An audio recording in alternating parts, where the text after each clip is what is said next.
नमो नारायण दोस्तों। आइए जानते हैं शरद पूर्णिमा की पावन पुण्य कथा को। पुराणों के अनुसार देवी लक्ष्मी इसी पूर्णिमा तिथि को समुद्र मंथन से उत्पन्न हुई थी। इसीलिए शरद पूर्णिमा की रात का हिंदू धर्म में अपना विशेष महत्व है।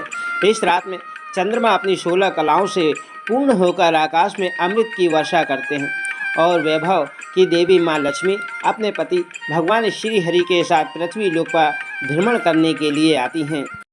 आइए जानते हैं शरद पूर्णिमा की विस्तार से कथा। पूर्णिमा के व्रत का सनातन धर्म में बहुत महत्व है। हर महीने में पड़ने वाली पूर्णिमा तिथि पर व्रत करने से भगवान विष्णु और माँ लक्ष्मी की विशेष कृपा प्राप्त होती है। माँ लक्ष्मी और श्री हरि की इसी कृपा को प्राप्त करने के लिए एक शाहूकार की दोनों बेटियां हर पूर्णिमा को व्रत किया करती थीं। इन दोनों बेटियों में बड़ी बेटी पूर्णिमा का व्रत कर पूरे विधि विधान से व्रत किया करती थी, वहीं छोटी बेटी और छोटी बहन व्रत को करती थी, लेकिन नियमों का आडंबर मानकर उन्हें झंझट मानकर अनदेखा किया करती थी। विवाह योग्य होने पर शाहूकार ने अपनी दोनों बेटियों का विवाह कर दिया। बड़ी बेटी के घर समय पर स्वस्थ संतान को जन्म दिया। संतान का जन्म छोटी बेटी के घर भी हुआ, लेकिन उसकी संतान होते ही दम तोड़ देती थी। 2-3 बार ऐसा ही होने पर उसने एक ब्राह्मण को बुलाकर अपनी पूरी कष्ट कथा सुना दी और कोई धार्मिक उपाय पूछा। उसकी सारी बात को सुनकर कुछ प्रश्न पूछने के बाद ब्राह्मण ने उससे कहा कि तुम पूर्णिमा को अधूरा व्रत करती हो, इस कारण तुम्हारा व्रत फलित और फल देने वाला नहीं होता है और तुम्हें अधूरा व्रत का दोष लगता है। ब्राह्मण की बात सुनकर छोटी बेटी ने पूर्णिमा व्रत पूरे विधि विधान से करने का निर्णय लिया, लेकिन पूर्णिमा आने से पहले ही उसके एक बेटे को जन्म दिया। जन्म लेते ही बेटे की मृत्यु हो गई।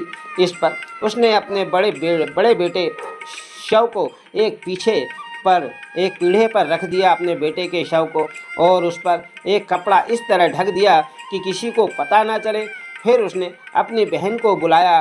किसको बुलाया? बड़ी बहन को बुलाया और बैठने के लिए वही पीढ़ा दे दिया जिस पे उसके पुत्र की लाश पड़ी हुई थी।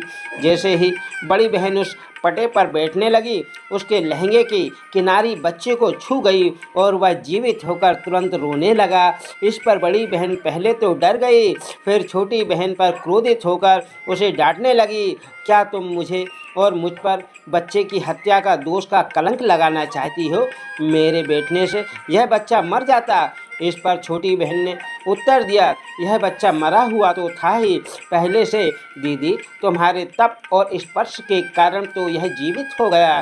पूर्णिमा के दिन जो तुम व्रत और तप करती हो, उसके कारण तुम दिव्य तेज से परिपूर्ण और पवित्र हो गई हो। अब मैं भी तुम्हारी ही तरह व्रत का पूजन करूँगी। इसके बाद उसने पूर्णिमा व्रत विधि विधान से किया और इस व्रत के महत्व और फल का पूरे नगर में प्रचार किया। जिस प्रकार माँ लक्ष्मी और भगवान श्री हरि विष्णु ने शाहूकार की बड़ी बेटी को कामना पूर्ण कर सौभाग्य प्रदान किया, वैसे ही हम सब पर भगवान श्री हरि विष्णु और माँ लक्ष्मी की कृपा बनी रहे, ऐसी भगवान से प्रार्थना करते हैं। ऐसी सुंदर कथाओं को जानने के लिए इस चैनल को लाइक, सब्सक्राइब और कमेंट अवश्य करें।